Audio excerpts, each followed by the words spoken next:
Bonsoir à tous et bienvenue dans ce point de l'actualité. Suite à la disparition tragique du Premier ministre Ahmed Bakayoko, le président de la République Alassane Ouattara a procédé à la signature hier d'un décret instituant un deuil national de 8 jours, du vendredi 12 au vendredi 19 mars, au cours desquels les drapeaux de l'État seront mis en berne sur toute l'étendue du territoire national et dans les ambassades de Côte d'Ivoire à l'étranger. Ahmed Bakayoko, Premier ministre, était aussi ministre de la Défense. Il a contribué à l'amélioration des conditions de vie et de travail de ces hommes. Il a imprimé sa marque au sein de la Grande Muette. Ahmed Bakayoko veillait surtout au rayonnement de l'outil de défense de la Côte d'Ivoire. Abou Sanogo.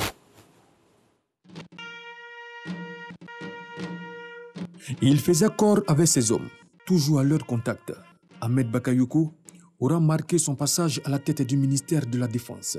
Depuis sa nomination le 19 juillet 2017, à la tête de ce département, l'accélération de la réforme de l'appareil sécuritaire a notamment permis d'atténuer le malaise qui a traversé l'armée. Après sa prise de fonction, Ahmed Bakayoko s'est engagé à mener 9 actions fortes qui contribueront à redonner une nouvelle image à l'armée ivoirienne et à la gendarmerie nationale.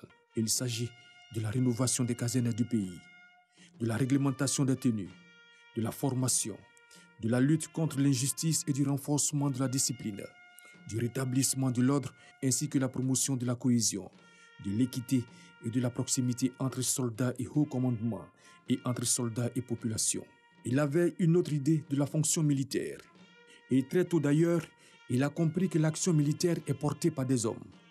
Ainsi, sous son impulsion, la Côte d'Ivoire participe aux actions de maintien de paix à l'extérieur. Sous sa houlette, notre pays accueille l'école de guerre à Zambakro et l'Académie internationale de lutte contre le terrorisme à Jacquesville. Ahmed Bakayoko a aussi contribué au projet de rénovation de l'hôpital militaire d'Abidjan-Achma et des bâtiments de l'école militaire préparatoire technique de Benjeville. Ahmed Bakayoko a toujours eu une oreille attentive pour les besoins de l'armée ivoirienne et de la gendarmerie nationale. Très proche de ces hommes, il participait aux actions et activités des armées. À cela s'ajoute le vaste programme de départ volontaire à la retraite. L'armée ivoirienne a perdu un grand chef.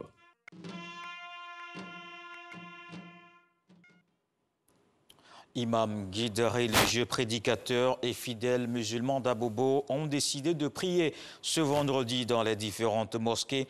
Des prières adressées à Allah pour leur maire, Ahmed Bakayoko, premier magistrat de cette commune. Il avait l'habitude d'accomplir la prière de Djouma tous les vendredis dans l'une des mosquées de la commune. Il ne manquait pas à ces occasions de rendre visite à des membres de la communauté musulmane. Dans l'actualité nationale, il y a cette lutte contre la Covid-19. Les autorités sanitaires font le point. Le pays compte à ce jour 10 117 personnes vaccinées depuis le début de la campagne le 1er mars. C'est ce qui ressort d'un point presse ce vendredi. Les cibles sont les agents de santé, des forces de l'ordre et le personnel enseignant. Pour la seconde phase, il faut ajouter désormais les personnes âgées de plus de 50 ans et celles porteuses de pathologies chroniques.